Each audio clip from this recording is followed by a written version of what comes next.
Tonight's guest, Craig Gass, Late Night Coffee Talk, the People Show. Welcome, Mazel.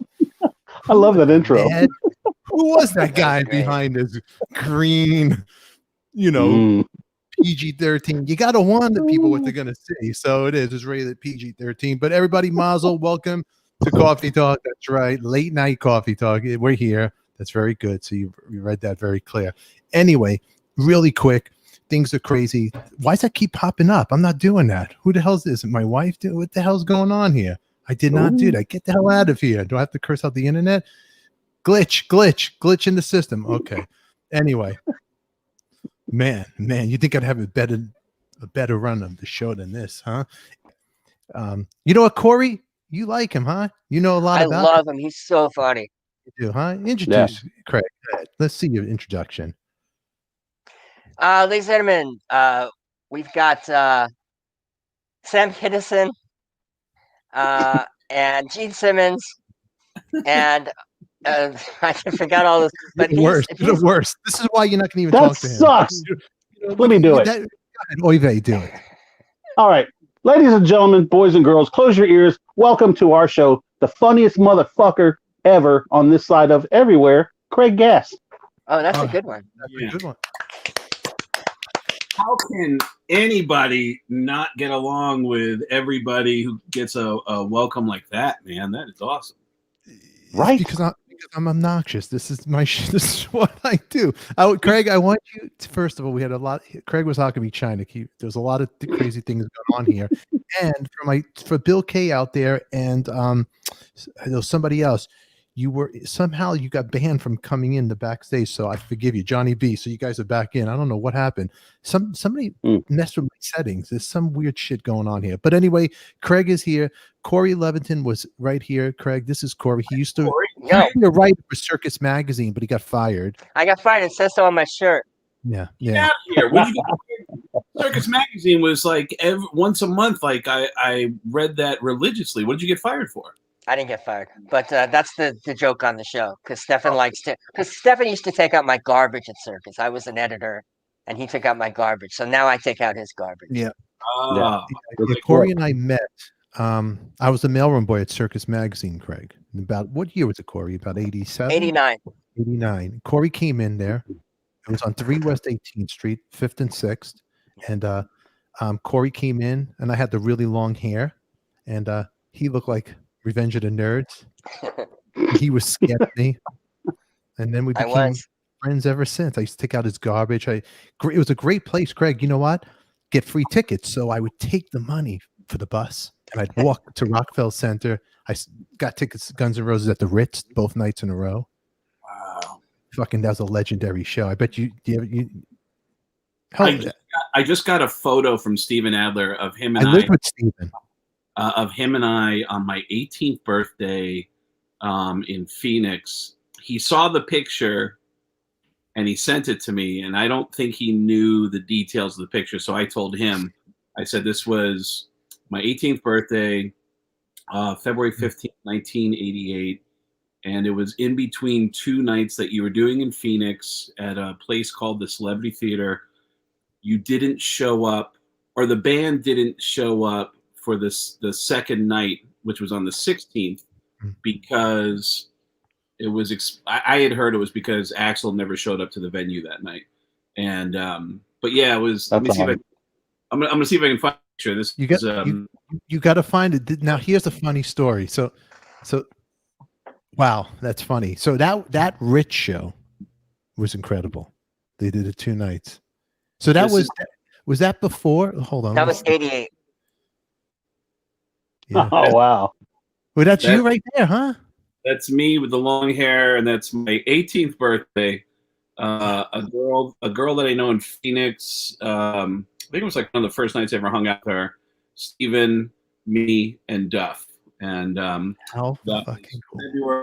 February 15th of 1988, my 18th birthday party. How cool is that, man? Huh? Oh, there's some crazy stories. Where do I know Michael from, by the way? Why does Michael look so familiar to me? You guys are both kids. We hung out several times. We have a mutual friend named Cynthia, and I'm going to remind you of a story. You remember the night after the Super Bowl in Houston, and we were part of the 20 Club. Remember that? Oh yeah. Mm-hmm. Yeah. Yeah. And then we hung out at Kiss. We hung out at Kiss in Houston at the Woodlands. Oh So. shit. Wait a minute. Did you come with one of the owners of the comedy club? Yes. Okay, I totally remember that. Yeah, it was Kiss at the pavilion up on the north side of Houston, right? Yeah, correct. Oh, totally, absolutely. Yeah, I remember. Yeah, of course. A lot of fun. Well, this is some small world, man. Dude, Circus Magazine. First of all, Corey, how do you look like you're 15 and you worked at? No shit, right? All right, that was unnecessary. Come on, Craig. Let me ask you a question. Get him. That was just a fucking show. Come on, the guy takes his teeth out. What kind of show are you gonna find on YouTube? I love that everybody has a different vibe. Like Michael's got all the gold records. Corey's very comfortable with his history in the business, and then for some reason you're broadcasting from the Asylum album release party. It's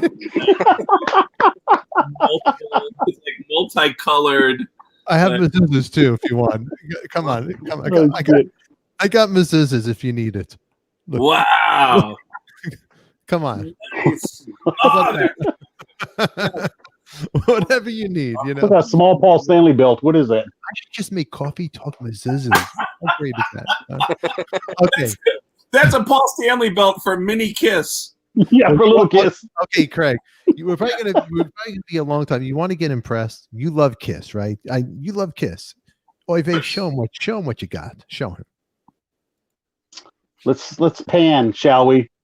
Look at the boots, Craig. No way. And right there is I don't know if you can. Let me just take you over there. Hang on. This is full of 70s memorabilia. This whole cabinet. It's all the toys from the 70s. The bubble gum you have right there? Is that the bubble gum? Yeah, no way. That's the gum boxes. You got the little vision thing. The what do you call it? What do they call the those? Viewmaster. The Viewmaster. Wow. Yeah. No And there's the way. show beam cartridge. Wow. Oh my There you god, go. dude. The remote control van still in the box. Dude, The every pencils and pins. part of this is making me happier and happier. This is amazing. Look at the belts. There you go. The day signed he dolls. hope- Every one day box he is hopes- signed. One day he hopes to collect Gene's actual head. I'm Here sure. you go, Craig. There's the bedspread. Wow. Hey, Michael, can I tell you guys a quick story that this reminds me of? I went to Gene's house and to film an episode of his TV show, and I was given a warning, not really a warning, but like a heads up from Sebastian Bach, who I met one night at a show at it was like a 9/11 fundraiser for the first responders. It was the show that was the reunion of the original Twisted Sister lineup, and Ace Frehley performed in Overkill and Anthrax. It was all these New York area artists.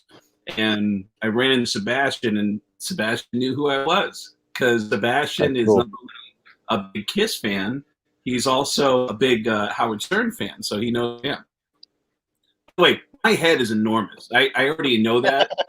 But it looks good. Well, some people want to be, they want to like me. Like I like it like this. But Dude, but be honest, does this not look like what you're gonna see on Thanksgiving? No, it looks good. It looks good. it's like Home of a Predator. I like it. Yeah. So anyways, so Sebastian, we start talking, and he ends up telling me this crazy story about going to Gene's house. And then I go to the house and I see that it's real. He told me that there was, as he described, dude, there's a fucking Kiss museum inside that guy's fucking house where he has like every piece of fucking Kiss memorabilia.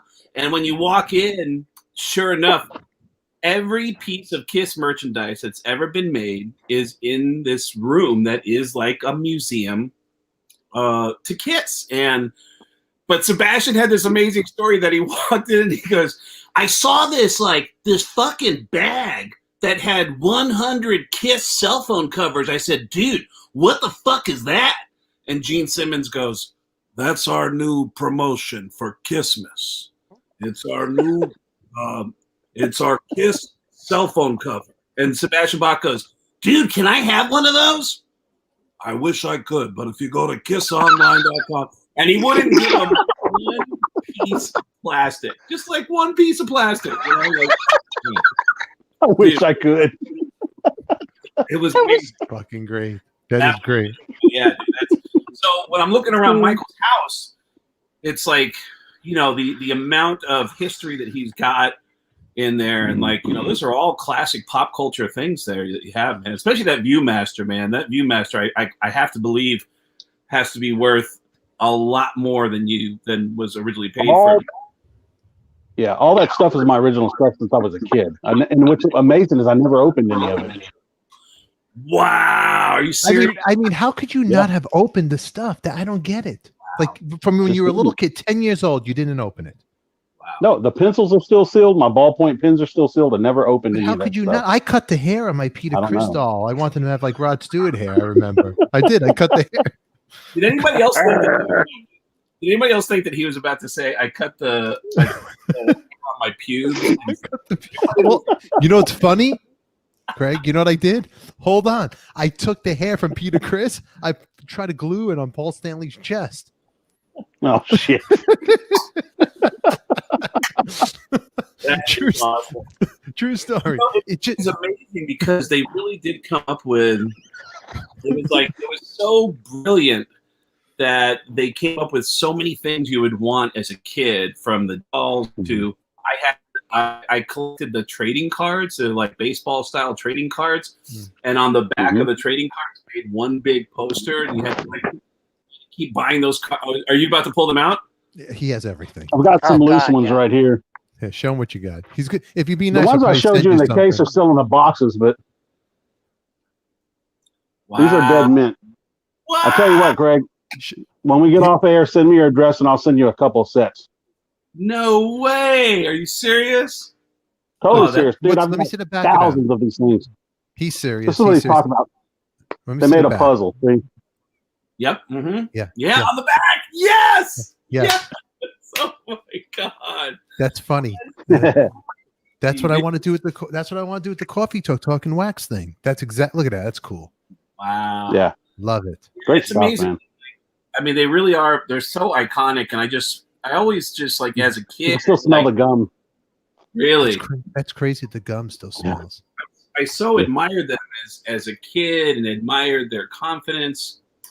I really loved confidence, like my early heroes, the Fonz and Muhammad Ali, and I didn't realize, like, I would tell people stories about my favorite interview with Kiss, and I realized I could do all their voices. I always had a knack for doing voices because of, and I don't know how much you guys know about my backstory. I grew up in a deaf family. My mom, my dad, my sister are all deaf, so I couldn't learn how to talk for my family. I learned how to talk by copying all the voices I heard on TV. Wow. I never got an accent from the Bronx, and I always had a knack for picking up voices. And whenever I tell stories about people, I usually do their voices in the story, or some kind of attempt at their voices. And I would quote Paul Stanley and Gene Simmons so much that the voices were right. Although the Gene, I couldn't quite nail down the Gene until a friend of mine who worked for Aerosmith gave me a great piece of advice. He said, if you want to learn how to do Gene Simmons, watch Benjamin Netanyahu. It's the same voice. And watch Benjamin Netanyahu. Hi, this is Benjamin Netanyahu. It's the same voice. So, so that helped me. Like, I started watching Benjamin Netanyahu. It's like, wow, that is the same voice. So I started doing that impression, and then doing it on the Howard Stern show. It kind of took on a life of its own, and I started finding out from people that Kiss was aware of it. I first found out that Paul Stanley was aware of it, and and then which freaked me out. And I was like, Paul Stanley knows who I am. And I'll never forget this guy that works for Kiss said, Craig, Paul Stanley loves when anybody makes jokes about Gene Simmons. And I was like, no way. That's amazing. Yeah. So yeah, it was kind of a trip, man. It led to kind of a weird relationship with the band. So with the band. So was Gene the first voice when you were a kid, or were you into Rich Little, those cats growing up? I always admired Rich Little, but I never thought of what I was doing as a Rich Little thing. I just always had a knack for, I would do impressions for my family that involved no voices at all because my family's deaf. So I would just do impressions of people's body language. Like here's Grandpa standing and looking out the window. And he always had a certain body language about the way he would look out the window. Here's, Jose, the maintenance guy from the building. Here's whatever. And it would just be impressions of body language. And then when I do impressions now, I always think of the person and the voice just kind of comes out. Yeah. There's always like a certain look that everybody has. Like, Gene is very meticulous and he's looking at you because he's studying you and he knows that he has a power over you. Whereas like Tom Arnold is totally. Tom's very nervous, and Tom like fat women and cocaine, and then Adam Sandler is really silly. And, he's very nervous. Shibby doo, hee hoo. So like you think of like a different energy with a person, and they have different. Like Christopher Walken, I always think it's like a cold, dead stare. And he's always looking at you, waiting for you to act. Pow!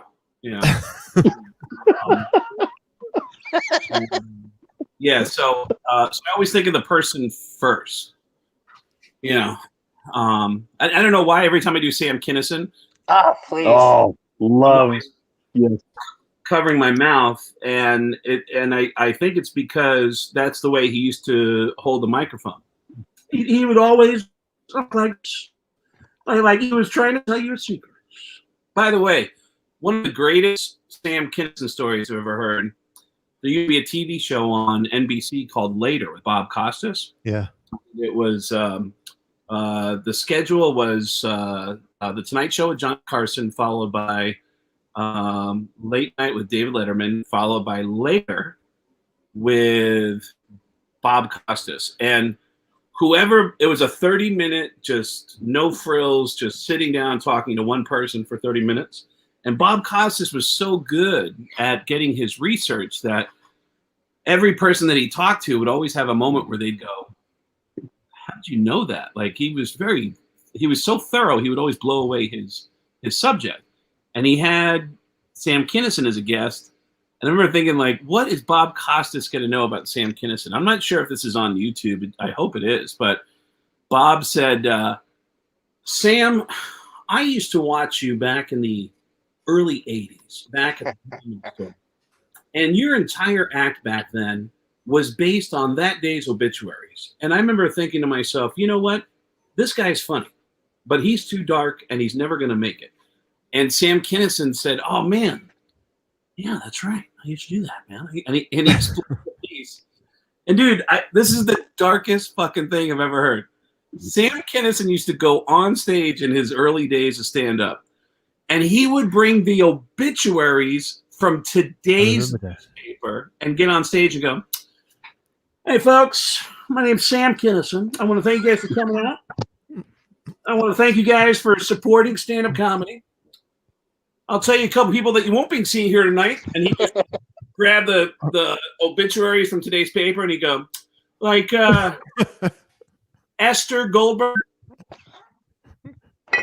No, she's not here tonight. But apparently, if you want to see Esther's work, it's going to be on display on Sunday at Evergreen Mortuary. And go watch her fucking work. Oh! Like it was so dark. It was so dark, but great. Yeah, it was just he was really brilliant, man. Somebody who worked at the Comedy Store.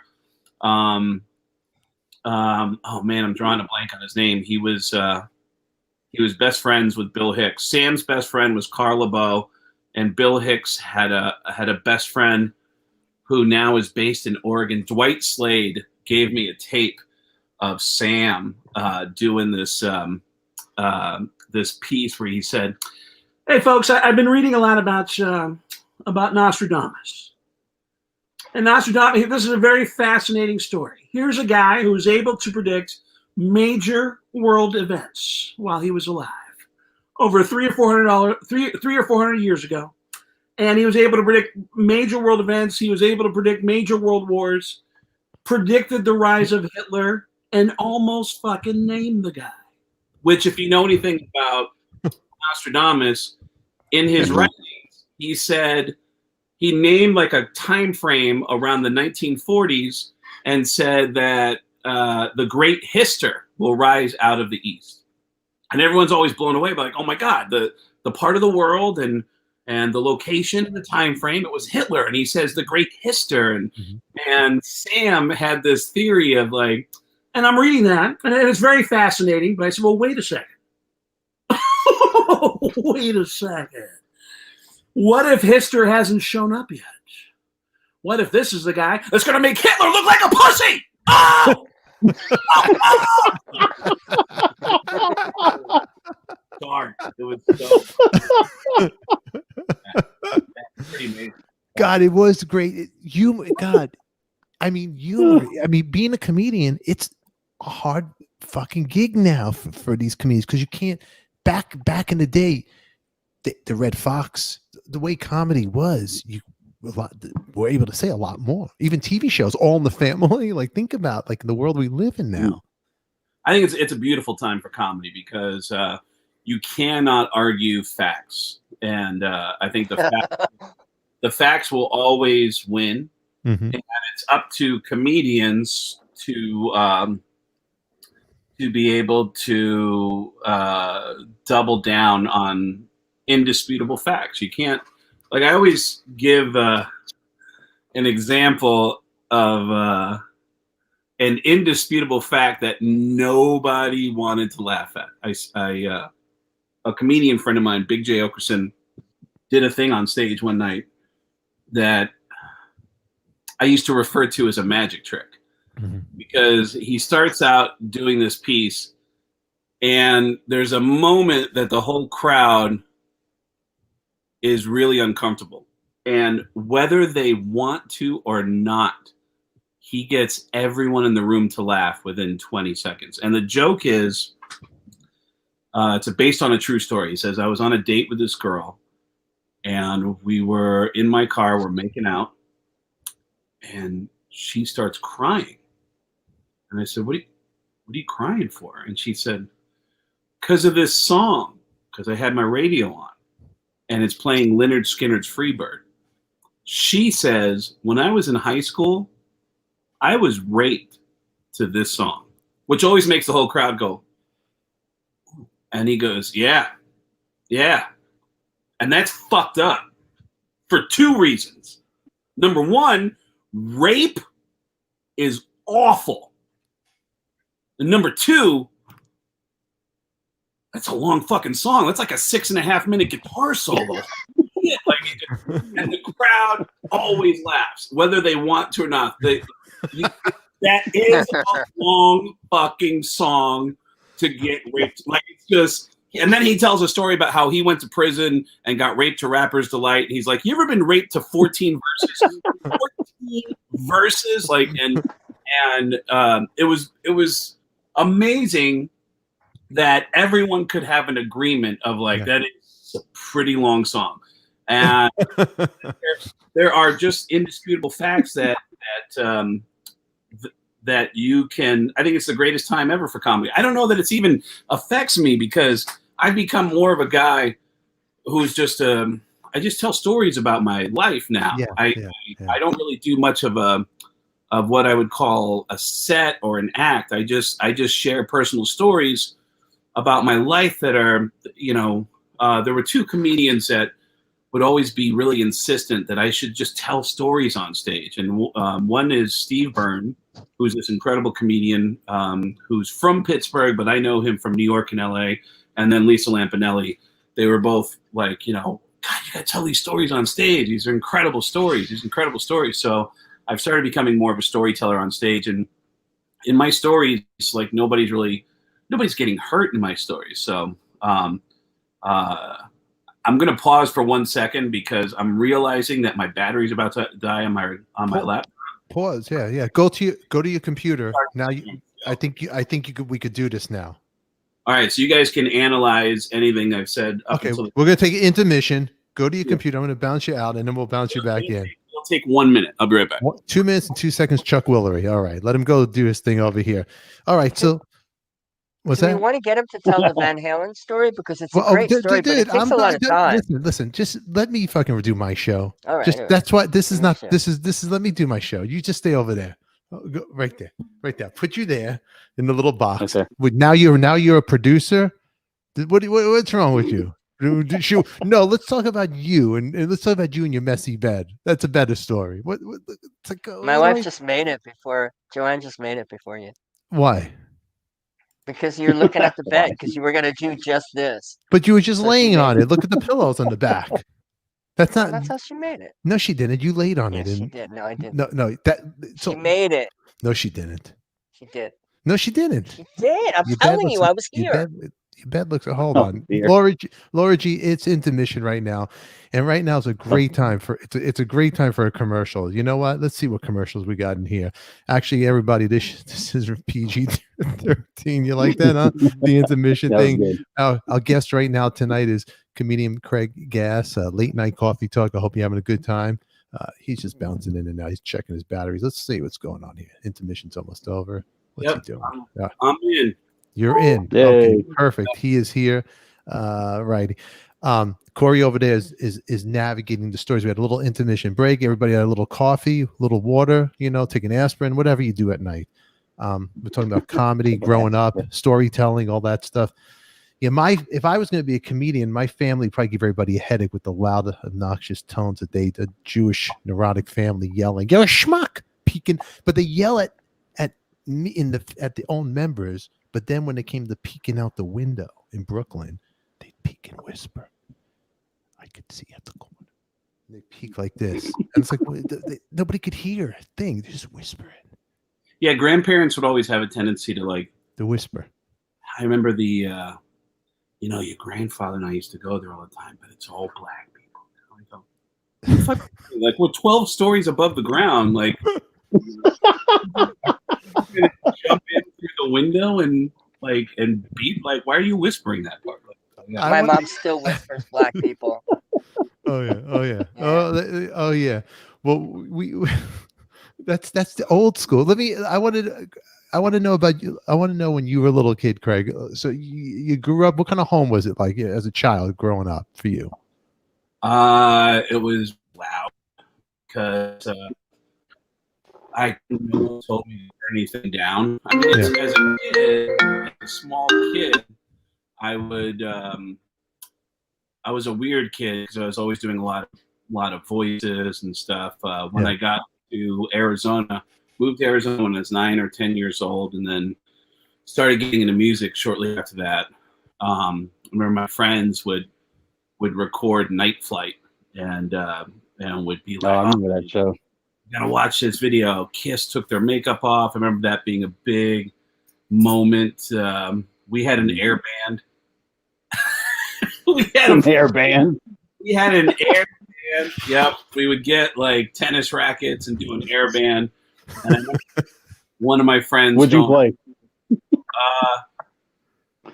It felt like lead guitar, to be honest. My tennis racket seemed to be the lead guitar. And I'll always remember one of the older guys in the group, my friend Ronnie's older brother, David, said, hey, we're going to, you got to hear this Iron Maiden. You got to listen to this called Number of the Beast. I remember it just fucking scared the shit out of me. I was like, you guys are into the devil, man. This is scary. Like, this is the devil, man. We're gonna we're going to hell, like that, and the beginning of in the beginning, Shout the Devil. Yeah.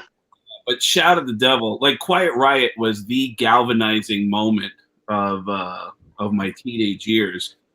And it woke up something in me to music that had never existed before. I was so into Metal Health and Bang Your Head, and I was like great record, the craziest Quiet Riot fan without any understanding of history. Mm-hmm.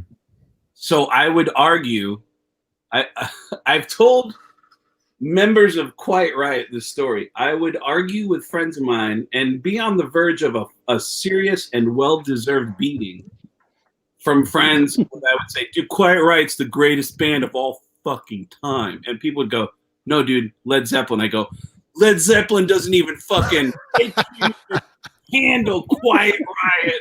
And my friends like reasonably try to tell me, you're a fucking idiot. You're a fucking idiot. I go, no. Who had the first ever #1 heavy metal single? Thank you. Like I would just be like, I argued Quiet Riot. I remember a moment of somebody just reasonably sitting me down and going, no, you are a fucking idiot. I'm going to explain why. And I go, oh, okay. Like, oh, all right. I only knew about Quiet Riot. That's all I knew about. So you cared about. Yeah. It's like, I remember Chris Rock has a similar story about learning Black history. And the only thing he knew was Martin Luther King when it came to Black history. And it's like, who's the woman that sat in the back of the bus that moved to the front? It's like, Martina Luther King? Like he didn't know, like all he knew was Martin Luther King. And all I knew about music was Quiet Riot. That's it. Quiet Riot. And then of course, Quiet Riot ushered in Motley Crue, Rat. That led me to really understand Kiss. Mm-hmm. And listen to their music more than just like collect their cards and a good Slade cover band. Hey, listen, there's a million ways to shit on Quiet Riot. We're aware of it, but I still love Quiet Riot, and Quiet Riot is still. I do too. They broke. They were the first band to commercially. I'll never forget my buddy Rick Friel, who lives in Seattle. I remember saying to him, he's a musician. And I said, we were talking about Kevin Dubrow and how you got to give him credit because Quiet Riot opened the door to all those metal bands. And I remember Rick saying, yeah, he opened the door and everybody ran him over running in. And I was like, wow, that's a good point because everybody shit on Kevin for being an egotistical. He had a big ego, man, back then. He put everybody down. He was kind of Conor McGregor back then. Yeah, he was. He really was. And again, rightfully so, because they were for a good couple of years, they were the shit, and they led an audience to all these other bands. But I remember, this is a fucked up story, but we did a roast of Gene Simmons, and I was really excited. My guest list was just filled with people who I loved and admired, who had always gotten me into their shows. If you look in the audience, you can see Jerry Cantrell and the guys from System of a Down. And I know that Chavo brought a couple guys from the Wu-Tang Clan with him. Sugar Ray, Mike McCready flew down with Rick from Seattle. So all these musicians are in the audience, and I got Lon Friend into the show. And Lon walks up to me right before the show's about to start. The day that we filmed the Gene Simmons roast was the day that Kevin Dubrow's body was found in his home in Las Vegas.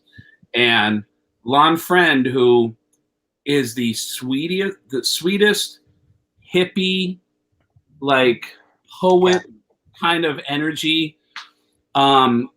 He's just a peaceful, calming energy. Mm-hmm. And he says to me, hey, Craig, is anybody going to say something nice about Kevin tonight? And I said, something nice? And he said, well, everybody here, these are all his friends in the crowd tonight. So is somebody going to say something nice? And I was like,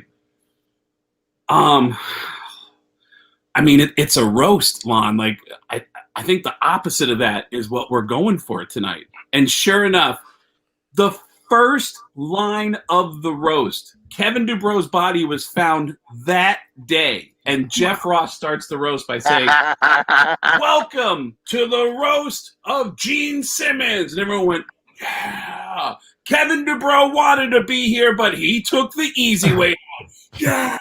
And the place went nuts. And I was like, oh. And I looked at the row, and Brett was like, what the fuck? Like, he's so... Oh, it's like, well, that's a roast, Ron. that was a roast. That was a roast. God, I remember. I have my Kevin Dubrow story, which Quiet Riot. I got to agree with you. It was they were big for me. It was my first concert with the friends to go to. Like, I was going to go with my friends. I was 16. I got a job, minimum wage job, $3.35 an hour. I saved $40. First row. Maiden opened up for a Quiet Riot opened up for Maiden at Madison Square Garden. Wow. It was great. And that's it. I saw Quiet Riot open up for Sabbath on the Mob Rules tour. That was with Ian Gillan singing it. Ooh. And Quiet Riot had the #1 song in the country and the #6 album on the charts. I'm telling you, Black Sabbath, throughout their set, the arena just emptied out. Everybody was right. Yeah. They were I have all the Quiet Riot vinyl back here. I still love them. They were huge. I even got into Critical Condition. I still, because I was great drinking, album. I went through my phase because I'm a big Beatles fan. And when Motley Crue came out, Shout the Devil and Helter Skelter, there's nobody. I was just like you. Nobody. The Beatles are just shit now. The Motley Crue just. I couldn't believe I thought like that, and I got rid of my Beatle original vinyl. I really did. I'm such an idiot now. Yeah, I wasn't. Yeah, I mean, everything that was before my music was like, oh, that music sucks. That's old people music. And then as I got older, I started to learn respect the music that came before, The Who, Pink Floyd, obviously Zeppelin, and then some of the music I loved growing up did not age as well. But the music that was before my time holds up still, Yeah. Now I want to talk to you about. Okay, we're talking about bands that we were into as kids, and a band that everybody was into at one time or another. We all. I wore the leg warmers. I wanted to be David Lee Roth. I frost tipped my own hair. I was in Brooklyn, the neighborhood where Goodfellas came from. Here I am, trying to look like a lion. Walking around. Like the Guidos on the block. Well, what the fuck is this guy doing? Look at. You got to play at the house for that party. I got to play. Yeah. Actually, right here, and I'll show you. This is my 10 minutes of fame right here. If I could pull it up for you really quick. This is in his house right here. This is Derek Sherinian. There's Eddie. That's Brian Tishy and me kissing Tishy. That was love Tishy. Are you friends? You know Tishy? I love Tishy. Tishy is the one person in my life who makes alcoholism look like a very manageable thing to do. Yeah. Like he makes alcoholism. God, dude, him and I were in that Ronnie James Dio bowling thing one night. Yeah. And he was the most likable drunk person I've ever been around in my life. Like he made drinking look so attractive. Like he's just the most fun. Oh my God. He was one of the funny. He was drunk, but man, he was like the most fun person I've ever. He's like a kid. He's like a little kid. We went all the way to England, me, him, and Gilby Clark to play, right? And Tishy was playing drums, but the guy's like Dave Grohl, could play everything. He's an incredible musician. Yeah. But he brought he brought an expensive Les Paul, this rare one, all the way. Like, what the fuck are you doing? And he's lugging it around. And he's like just playing in the room. It wasn't going on stage with it. He just played in the hotel room, out of his fucking mind. He's like a little kid. But Dad, look how happy. So this I had the band on the weekends at the Cat Club in Los Angeles, and it was Slim Jim's club. So there was a girl that used to come see us play. Her name was Shelly Hoff. Her dad was Dennis Hoff, who owned the Bunny Ranch, but she didn't talk to him. Right. Yeah. So anyway, Slim Jim, I think, might have been on tour with the Stray Cats. So I was putting the band together. So that band it was me and Tishy. We were running like the Cat Club Jam Band together, and we'd have Dizzy Reed play with us. So at the time, Tishy and Derek Sherinian, they were working on stuff with Billy Idol. They were in Billy's band. So us three were writing songs together for Billy Idol. We were all trying at Tishy's house. I get a call. Stefan, this is Ed Van Halen. I'm like, and I had the message machine. I fucking deleted it. He goes, so you're going to come play. We're going to play these songs. I go, what do you want to play? He goes, we're going to play Jump. And I'm like writing it down. And then he goes, and I'm taking all this information. And I go, I can't believe it. So I call up Tishy. I go, Tishy, because he's like a fucking Van Halen fanatic. You're not going to believe he just called me. And nobody believed me. I go, Eddie Van Halen just called me on the phone. What, Tishy? What? No way. I go, but what I'm going to do is, because Sherinian is like the huge, I don't know if you know Derek Sherinian, but he's a huge fucking, I go, we'll get Derek, we'll switch off, we'll do the set with you, me, and Sherinian. I called Derek Sherinian. He's like virtuoso. He does all these, he's like Mr. Dream Theater. I go, Derek, I'm about to do the ultimate gig for you.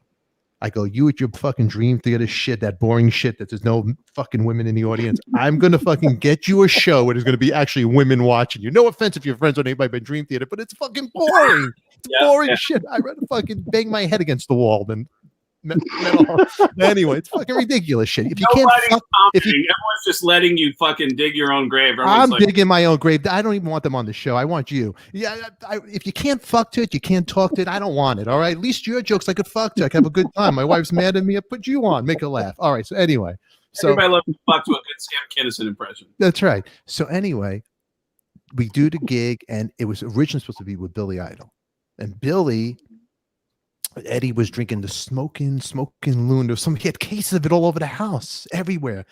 And there was cameras. And then Billy got weirded out about it.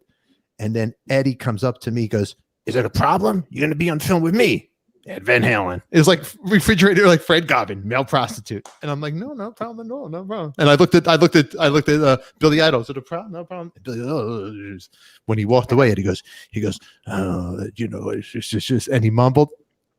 It was in the afternoon, all day in his house, and he went home, Billy.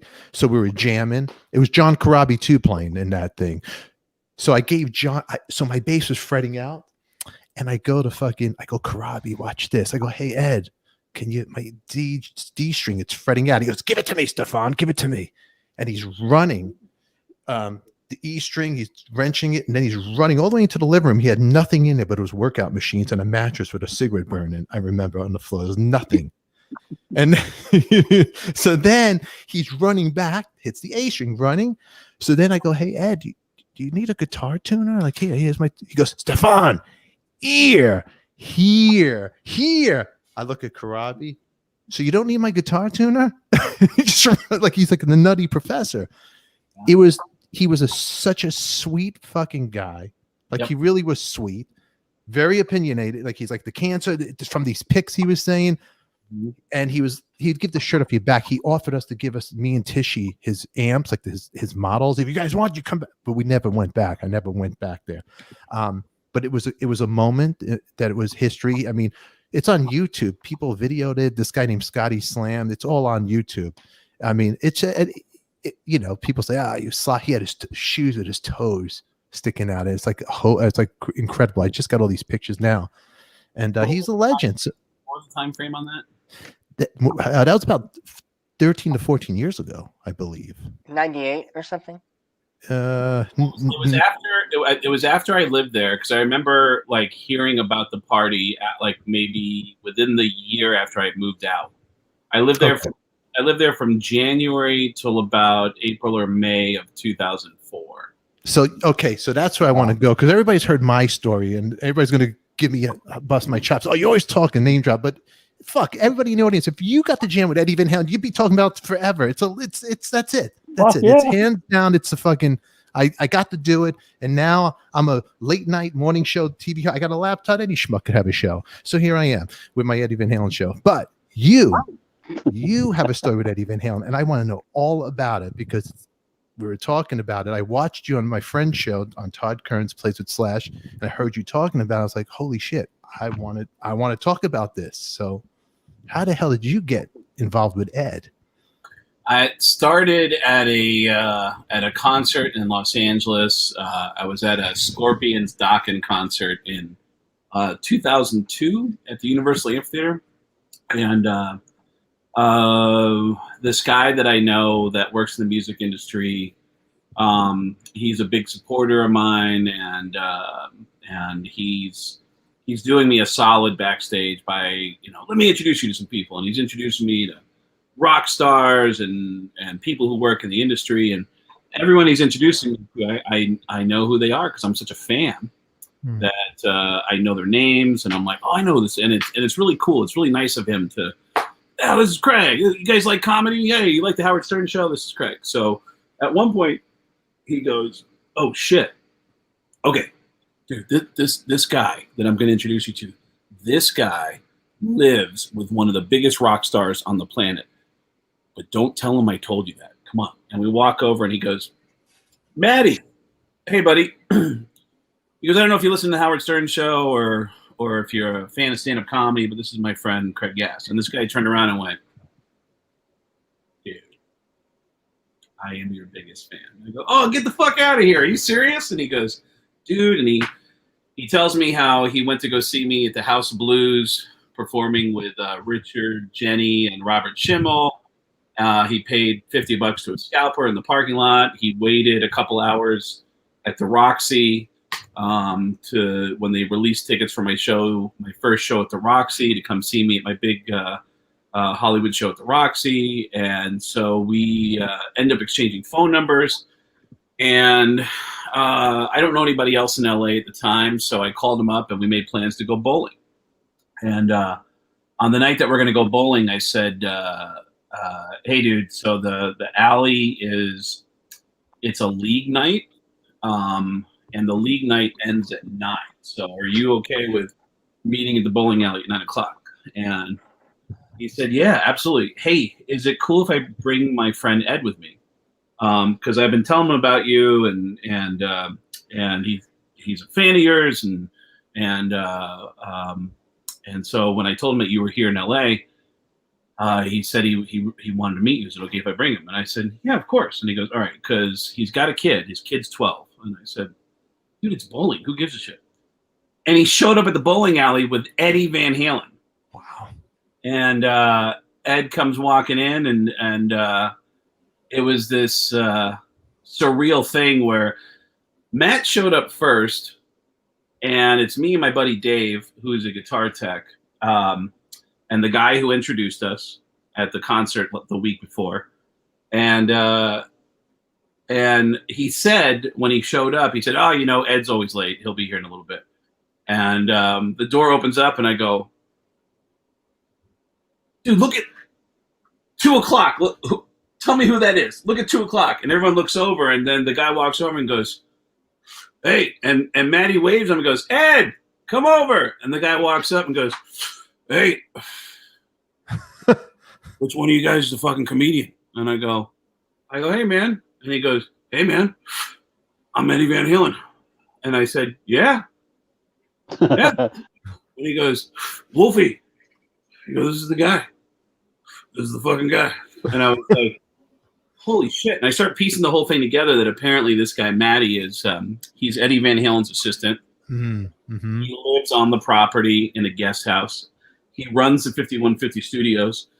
And Matty is such a huge Howard Stern fan that he gets up every day at 5:30 in the morning and goes in the studio so he can listen to all 5 hours of the Howard Stern show while he's in the office.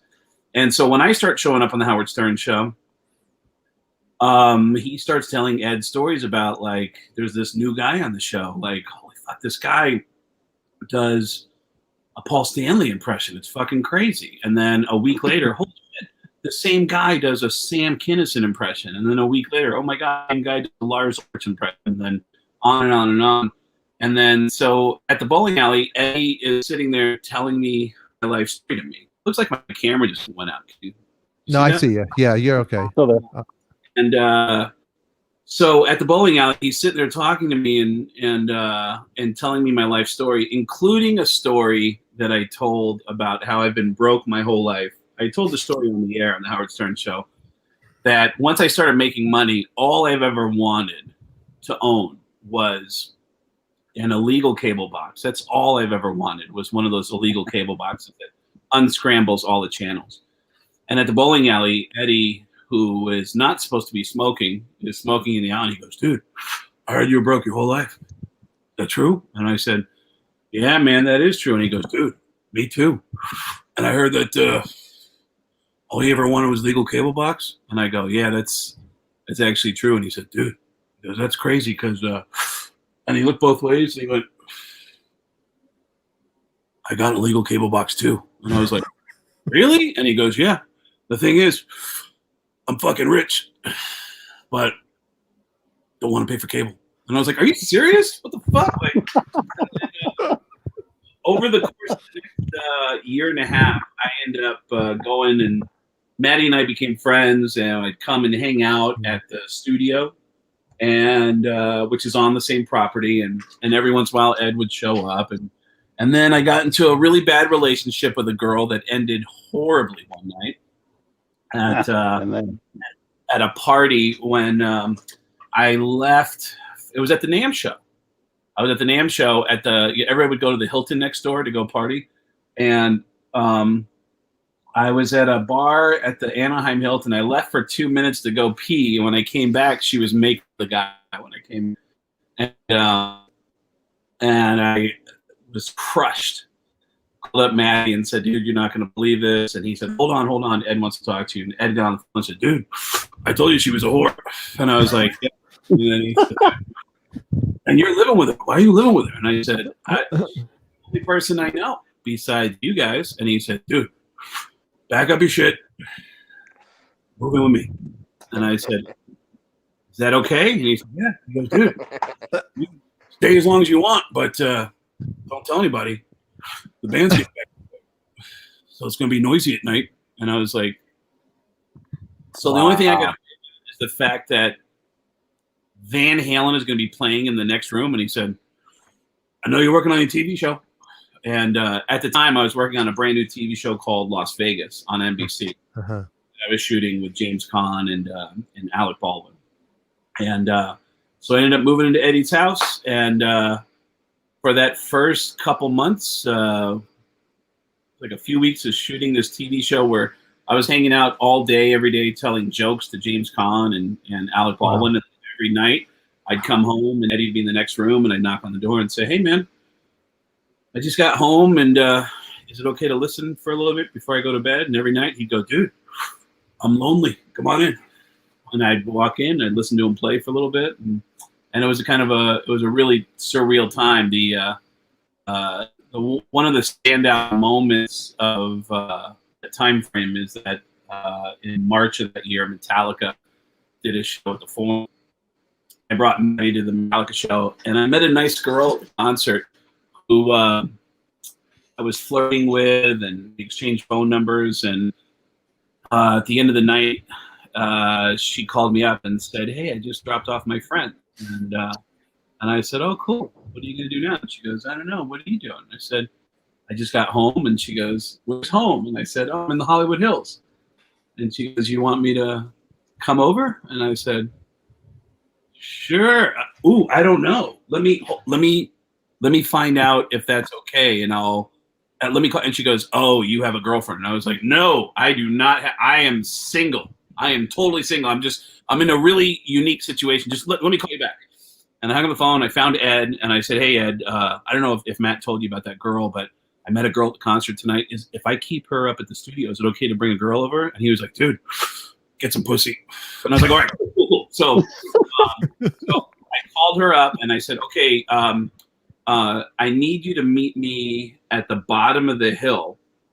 There's a Ralph's right there at Ventura and Coldwater Canyon. So I said, you got to leave your car at the Ralph's, and I'm going to drive you up to my place. And so she gets in the car. She's peppering me with questions like, why do you need permission? I'm like, I go, I'm in a really unique situation that, and I didn't know how to say, like, I'm living at Eddie Van Halen's house. Like, I didn't. Yeah. So I drove her up, and we go in through the back.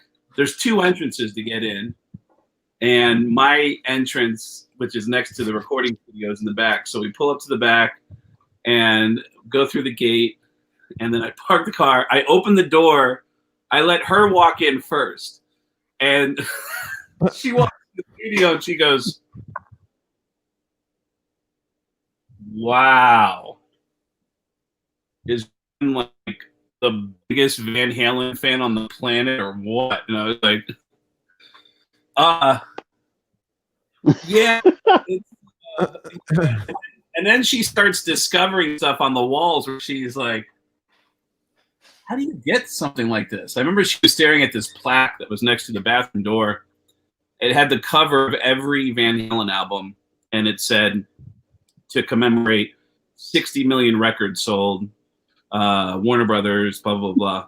And she's staring at that, and I went, hey, do you hear the music in the next room? That's Van Halen.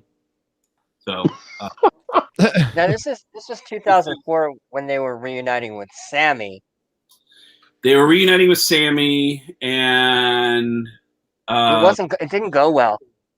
no, every time Michael or Sammy came to the house, I was actually not allowed to be around. I was given, I was told, like, hey, it was like very early on in those guys coming to visit that I was told, hey, you gotta, need you to go down the hill to the guest house because we got Sammy coming over, or we got Michael coming over. It was like, oh, okay. And it just became so routine that it was like, hey, buddy, just need to let you know Sammy's on his way up, so just come down to the guest house. And then I would get a text saying, all clear, you can come back up. And I guess it was because they weren't getting along. I do remember at that time that there were a couple of kids that had been hired to document this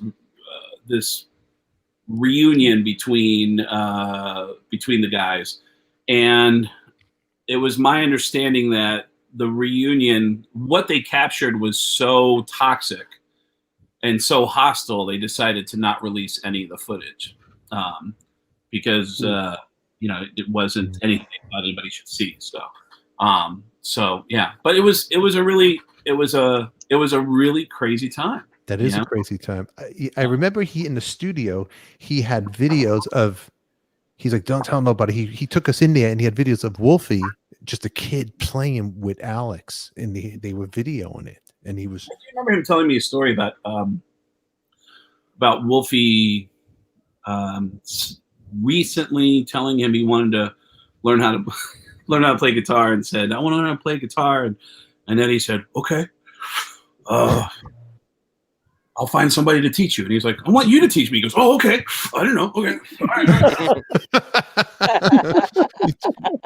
You do a great Eddie. Greatest guitar player that ever lived. And his son says, I want to learn guitar. And he's like, oh, got to find a professional. Okay. So telling me about a night that Wolfie, I guess, low key started teaching himself how to play 316 and was going to play a talent show, and Ed went to the talent show and brought a video camera, and when it was time for Wolfie to go up, he snuck down to the front row with his video camera, and Wolfie came out, and this song 316 is an acoustic piece that Ed would play on Valerie's belly to calm him when Wolfie would be kicking, and then Wolfie walked out on stage at the talent show and said, hey, my name's Wolfie Van Halen. This is the song that my dad wrote. It's called 316. And he played it on stage, and Ed said it was just tears. And it's called 316 because that's the day that Wolfie was born. Wow. That's beautiful. Yeah. So very cool. I mean, yeah. Yep. That was crazy. He was a genius. He really was. When you met him and you'd speak to him one-on-one, like you were alone with him and you talked to him, he was like a genius. Like I try to explain, like I remember him walking us to the studio. He had all these keys. I remember vague. I'm trying to remember, and I remember you could see the from the guitar. The guitar with it's shaped weird. It was on the wall. Those Oh, there's a lot of guitars on the. I remember. Yeah, there's a lot of guitars. I remember the thing that I thought was the coolest thing ever is that he had a few golf carts on the property, and all the golf carts had license plates thrown on the back of them that were thrown on stage at different shows around the world where people would throw Van Halen license plates, and they kept those license plates, put them on the back of the golf carts, I didn't really, when you say genius, I felt like he was incredibly grounded and introverted, but genius strikes me as like a word that like I would apply to somebody who's like not easy to converse with, and I found him to be not only really easy to converse with, but really lonely, and because he was a hermit, because he had to stay away from everybody. But whatever stories he had heard about me, he thought it tickled him enough that he, was warm to me, and then eventually let me move into his place. But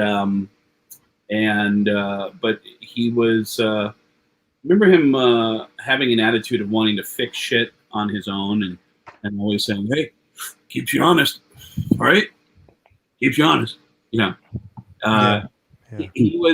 He was an intense starer.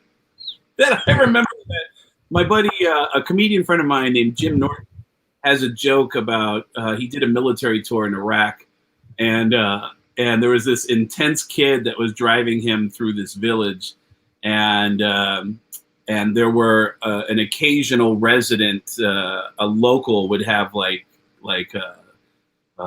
an AK on the side of the road, and Jim said, "Hey, did any of these guys ever fire at you?" And he said the military kid said, "No, but I wish they would, sir."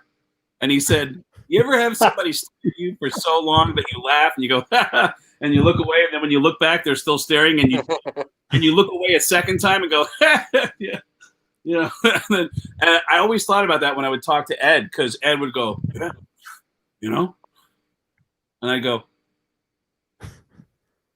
Yeah, I know. I like, You do a little Sam Kinison over there. Yeah. Around that time, Eddie wanted to reach out to Howard, and he said, he goes, "Hey, give me Howard's number. I want to call him."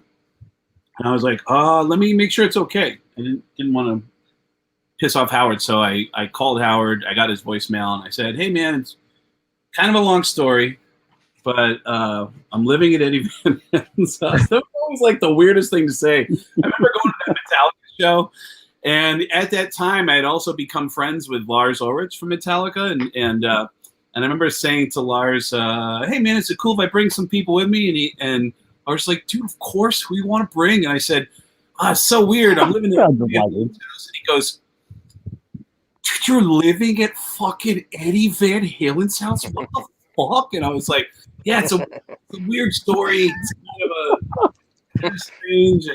But Eddie's assistant wants to come with me, and yeah. So, but it's like a TV show, Living at Eddie's. Right? Living in Eddie's. You know what's so weird? I remember an agent, like a big time agent, wanting to work with me, and he said, he goes, "Hey, man, I have a deal for you. I can get you a deal with this network." And I was like, "No shit." And he was like, yeah, oh man, the people at this network, they're huge fans of yours. In fact, they're such big fans, they know that you live at Eddie Van Halen's house. And I was like, really? And I remember thinking, like, how is that possible? I hadn't publicly talked about it yet. It didn't come out until the next time I went on the Howard Stern show later that year in 2004, when Howard teased me for being the Kato Kalin of Eddie's. Yeah. And, but this guy is telling me, and I haven't thought about it for a long time until you said it. This agent was like, "Oh yeah, this network, they love. They're such big fans of yours. They want to do a show, a TV show, a reality show about you living at Eddie Van Halen's. It's like, really? And he goes, yeah. So all you got to do is just get Eddie Van Halen to sign off on it. And I was like, oh. And I was like, and then all of a sudden, like the reality of like nobody knows I'm living it. Okay, gotcha. You're just got it. Like he was trying to make the ends justify the means by trying to get Eddie to sign on, and I was like, I'm not even. You can't. How do you even do that? You know, you can't. It was like, I'm not gonna take advantage of this situation. And I just thought it was a really cool and neat place to end up at, especially as I'm a fan of Van Halen, and I'm a fan of Ed's, and I ended up on the inside of this guy's world. There's a lot of people who I've become friends with who I'm fans of, and it's just kind of the strange thing of like, wow, man, this is fucking nuts, you know. It's you and I have a lot in common. You know what it is? Because you got to live with Eddie Van Halen. Mm-hmm. I got to live with Steven Adler after my ex-wife threw me out. What's that? When did you live with Steven?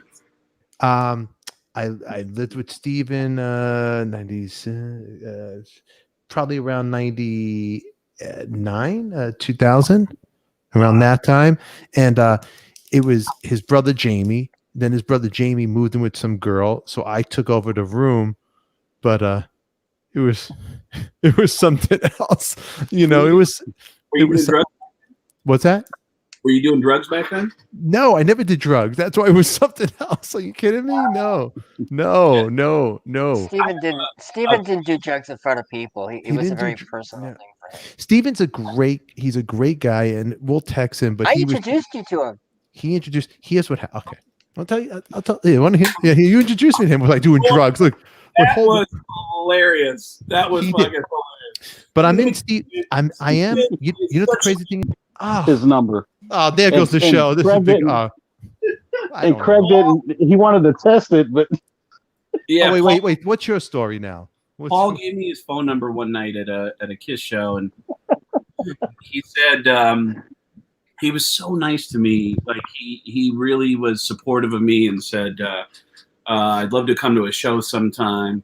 And I said, oh, I'd love to have you at a show. And I said, you know what? When I think he came up to me a little bit later the night and said, Friday.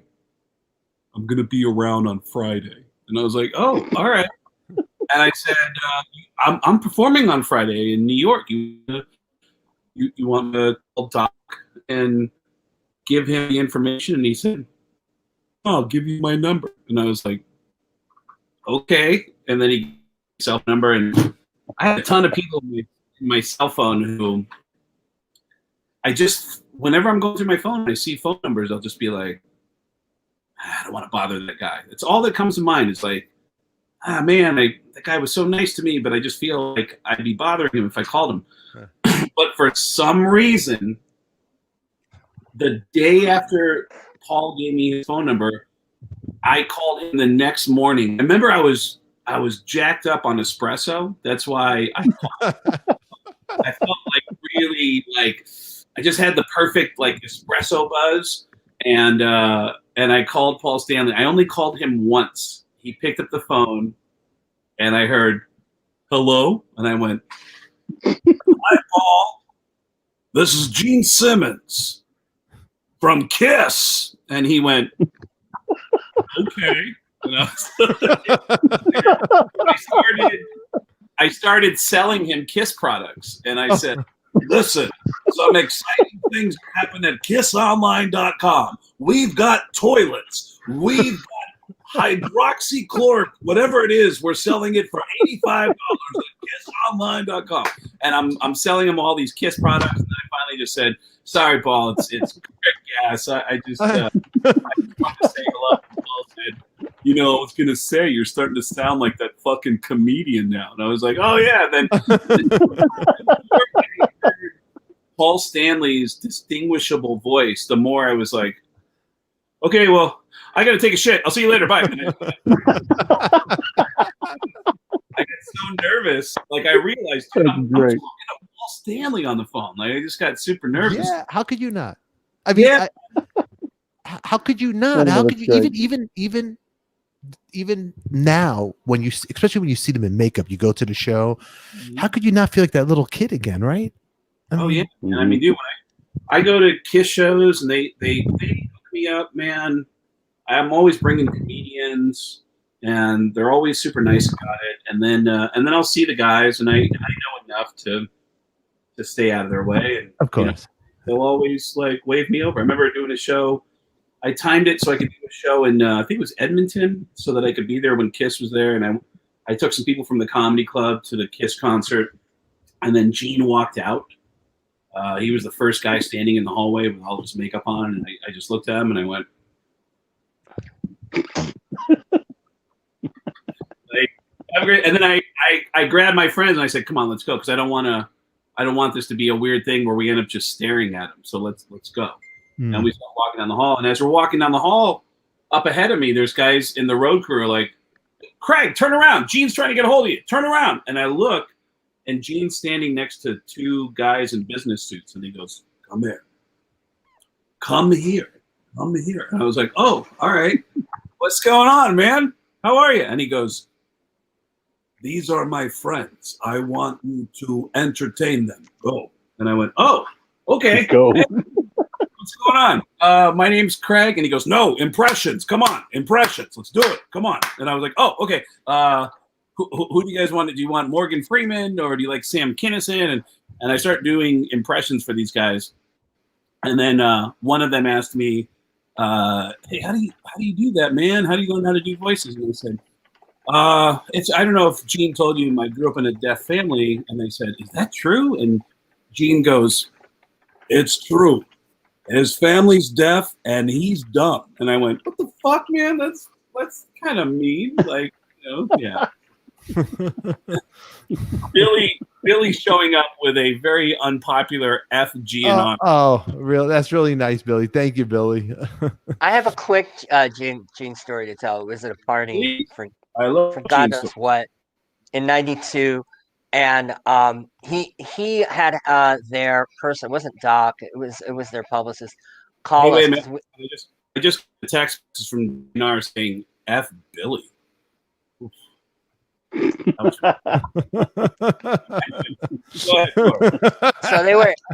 So they were saying Gene was saying basically he wants the cover. He wants the cover of Circus because we had just done an interview, and it doesn't get, at the time it didn't get explained to the person you're interviewing, who's going to be on the cover, because we don't decide that until all the stories are in. Because sometimes you assign a story and it doesn't come back. So what do you do with the cover if it's already laid out? Anyway, so Gene was very adamant about the cover, and so I saw him at this party, and he slips me 20, and he says, "We're getting that cover, right?" That's great. The cover was already done, so I took the 20. He probably walked away saying, "I just bought the cover of Circus magazine for $20. What a fucking schmo!" But it was already done.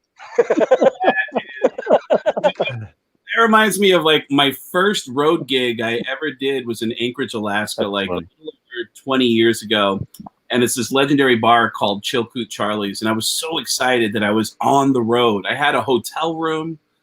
I was doing, people were coming to see me. And I remember being at the bar, they were letting the crowd in.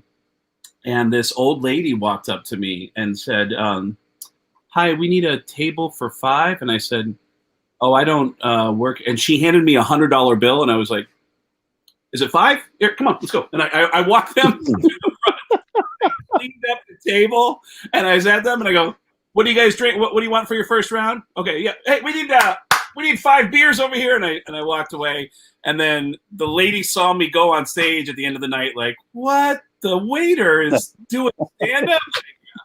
Yeah, that was it. But I love hearing a good Gene story because Gene really does know a lot about, and rightfully so. He survives so many genres. Oh yeah. Of music, and I love hearing stories about him giving advice to people. Just it's amazing. My stories alone. I mean, we didn't even get into any of the Kiss stuff, but yeah, dude, it's I love that. And dude, Circus magazine was Circus, Hit Parader, Metal Edge, Rip, Faces. Faces, Oh, yes. thank you. Correct. Yeah, I remember that. I'd get every one of them. You know, they How would. about Kerrang? I liked Kerrang. Kerrang didn't make it to Tucson unless you like at the local convenience, the Circle K that was across the street from me. Those were the magazines, and I heard about Kerrang, but Kerrang, you had to go to like a big music shop to find. Yeah, to find a but I knew about Kerrang. We weren't getting it at that local convenience store. But yeah, that was my access to the whole world. I mean, it's the tour dates for concerts would be in Circus. Yeah, That's right. Lou O'Neill Jr. The back articles. Lou O'Neill. Do you remember that? Remember Lou O'Neill? The back. Why are you holding your head when I say Lou O'Neill? he was such a freak. He was freakier than any rock star Oh my you would God. ever meet. You know what? That job at Circus Magazine, Craig, it damaged Corey and I because it was my roommate was the managing editor. I ended up moving in, and it was me, and you probably know Ryan Roxy plays guitar for Alice Cooper. So me and Ryan shared a room together, and it was Ben Lemur, and Ben's Cats. And at that time, he had a band called Electric Angels. Ryan, he was in Electric Angels. Yeah, of course. So when they were breaking up, Jonathan Daniels is the bass player. He manages Train now, Courtney Love. But me and Ryan were putting a band together called Emperor's New Clothes. And I moved from New York to LA with Ryan. That's how so that was my whole thing. And anyway, man, that was a wild situation. Do you remember Binner would make these Death Stars out of razor blades, and he would throw them all the way across the editorial newsroom. Well, check it out, Craig. It was really Circus. Yeah, because the magazine was cut and paste, and what they would do is they would type it up and then paste it. Then I would take on the car, and I'd have to go messenger, and I go all the way uptown on deadlines, but they'd give me the coins, and I wanted beer money for me and Ryan when we go out to the scrap bar in New York. So I'd save all the money from me and Ryan would have money in our pocket, and the magazine would almost be late for deadlines because but there were actual Death Stars of razor blades being thrown around the art room and the newsroom. And there was a bowl of cocaine in the bathroom. What year it was? 89. It was 88, 89. Yeah. 90. Yeah, around. It was. I thought all work was going to be like that. I thought this was the real world. Oh, college was boring. This is so much better than college. And then nothing else even held any kind of candle. It really ruined me. It did. It could be a total show just about the way it was, and I'd come in there, and my hours were the best hours. My hours were 10:30 to 6:30, 10:30 a.m. to 6:30 p.m. So it's like I could go out, and I lived around the corner. Man, we could do a whole thing about Circus and relive the youth and the stories. There's always a party. Well, it's really interesting because that party, it was really interesting because a lot of money was being made. Yeah. And there was a lot of partying going on, but a lot of lives were getting wrecked too. And it's crazy. There's people I know who were part of that scene who lived an incredible life, and they have nothing to show for it. No. And that left a really big impact on me to where I just realized, shit, I'm having a great time with my life. Like I schedule all my shows around the world, around sporting events and concerts, so that I can watch my teams play in different stadiums around the country and around the world, and then watch my favorite bands play.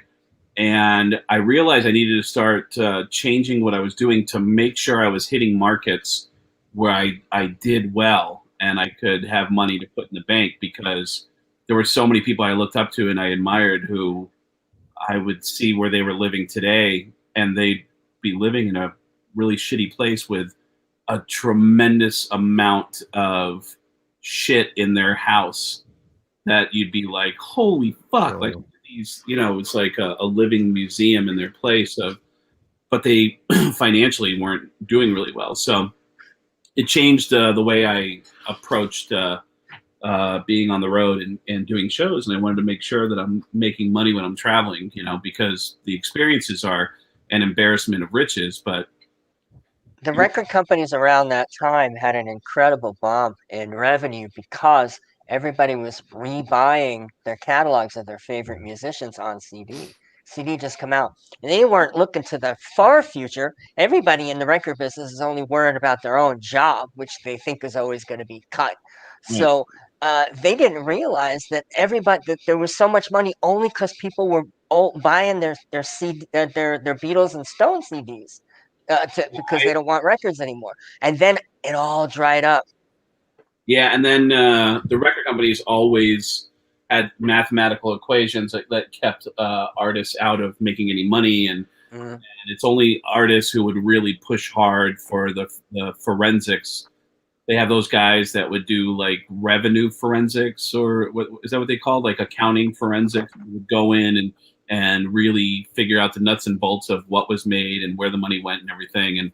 And I know that the guys in Buck Cherry have a story about how feeling like they should have had more money, and after about a year of some forensics that were done, somebody at the label said, "Oh, yeah, we had $1 million that was sent to the wrong location." And I was like, $1 million? Like, $1 million was sent to the wrong person. It was supposed to be for the band. Oh yeah, we'll straighten that out. And I remember when I signed a deal to put out a comedy album, I asked Duff McKagan if like, hey, can I pick your brain about doing a record deal? And he said, yeah, man. First of all, gonna make any money? It was like, you know what I'm gonna make. He said, I've signed 5 recording contracts, and according to my contracts, I've never made any money in my contracts. And I was like, really? And he goes, yeah, you're not going to make any money. They'll constantly stack costs and say, this is how much we spent on this and spent on this. So, they'll just bury you in costs and say that you didn't make any profits. And he was right. He was right. No, he was right. Look. And then we'll reconnect. I'll give you a little advice. I had a birthday roast, and there's 2 people don't let them run your roast: Earl Skakel and Corey Levithan. Earl Skakel ran my. Do you know Earl Skakel? I love Earl Skakel. He screwed up my birthday roast. It was the worst. 4 hours of nothing. I had Earl on the show in Hollywood at the Comedy Store, and a bunch of guys from Kiss were in the crowd, and I was like, Earl, you got to do your Kiss material. He has this thing that. He talks about how he went to a Kiss concert for the first time because if you haven't seen Kiss, oh my God, this band, the guitar player shoots rockets and like explodes the lighting rig. The drummer, his drum kit floats all the way up until it disappears into the lights. The bass player lands on top of the lights and spits up blood. And the singer swings on a rope out to the middle of the audience. It's like they're doing everything they can to cover up the fact that this music sucked. It was like his build-up, line. It's so funny that, even Kiss fans and people that work for Kiss were laughing. I mean, it was like the setup was so great. Then he says something about, the bass player, Gene Simmons, gets on top of the lighting rig and starts playing a bass solo that sounds like he's playing with 10 broken fingers.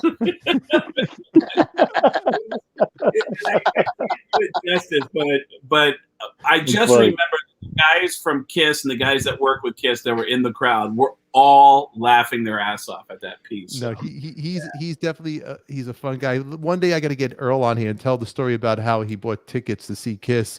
And he drove us all to the show. He drove me when Eric wasn't in the band. It was a reunion. So we got in Earl's car, and it was me, Eric Singer, it was Ryan Roxy, and Eric made him buy 2 tickets, and he only had one.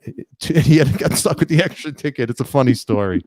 But anyway. Michael, you might not be Jewish, but you just had one of the most Jewy experiences of your life. I started saying goodbye 33 minutes ago. Yeah. Stefan and I have continued to talk and say goodbye. This is like trying to leave the Seder early. Yeah. Hey, I'm Jewish by default. hey, Yeah. Craig. You know what? We gotta have a good maybe me and you'll do Passover. Hey, I gotta give you a shout out too, because I didn't really know you at all before tonight. And then on your Instagram, I hope it's your Instagram, and you wrote something really special and sweet about your grandparents, and I was reading it today, and it really touched my heart, man. And I didn't know to put a thumbs there or like it, so I'm telling you, I want to tell you to your face that, and I hope that was you. Yesterday was the 32nd anniversary of my grandfather's passing, and he taught me about these candles, these Yortzeit candles that he would light. And I would ask him, what is that for? And he said, oh, it's because of it's a Jewish tradition that every year on the anniversary of a loved one, you light a candle to elevate their soul to a higher plane of existence. And I just wrote the story. And I wasn't planning on writing the story out, but as I was heading in that direction, I just kind of wrote out the whole story about how my grandmother was she was deteriorating over years, and it was really affecting my grandfather. They were married for, God, I have to believe they were married for over 60 plus years. And my grandmother went into hospice care finally after years and years of, like over a decade of breaking down. And she was starting to get dementia. And my grandfather, 32 years ago last night, said, I don't know what to do about your grandmother. And he was so stressed out. He was telling me for the last 2 weeks, he's like, one of these nights I'm going to lay down and I'm never going to get up. And 32 years ago last night, he lay down and he never got up. He took off his jewelry that he usually sleeps with. He took off his clothes, which he never did. He never went to bed naked. And he just laid down and he just never woke up. And then went to the hospice to go see my grandmother, and I was designated as the person to tell her. And I said, the nurse was, my grandmother seemed like she was kind of half in, kind of half out. And the nurse said, Rose, Craig has something he needs to tell you. And I said, Grandma, I have to tell you something. And she goes, oh, I know. It's okay. He's here. He's with me now, and it's going to be okay. And I was like, what? And my mom and my sister, who are deaf, are signing to me. What did she say? And I said, and then my grandmother pointed to the doorway and said, yep, he's right over there, and he's going to protect me now. Sweet. Wow. Wow. It's gonna be okay. And I was like, how cool. Whoa. Yeah. Wow. Heavy. Heavy. It was heavy. It was heavy, and I felt it from the way you wrote it, and it was very sweet, well written, and it's like right away I go, wow. So I wanted just to give you a heart to you right now, to your face. So there's actually video available of it, and it's available at kissonline.com. That's right. Yeah. Videos of Craig's grandparents when they reunited in heaven. It's In full makeup. It's a secret story in the middle of The Elder. The Elder is Craig's grandparents. For $59.95, you can hear the story. Go to kissonline.com, click on my cod piece, and you'll see the story. All right. That ad was sponsored by Stefan Adika and Coffee Talk. We want to thank everybody That's right. very much. Before you get out of here, Craig, before you sign off, I'm going to do my outro. We're going to say goodbye to everybody in the audience. Thank you. Mazel to everybody out there. We love you. And remember, everybody, just love. Hug, squeeze. We'll see you tomorrow or whenever. On the next day. Bye.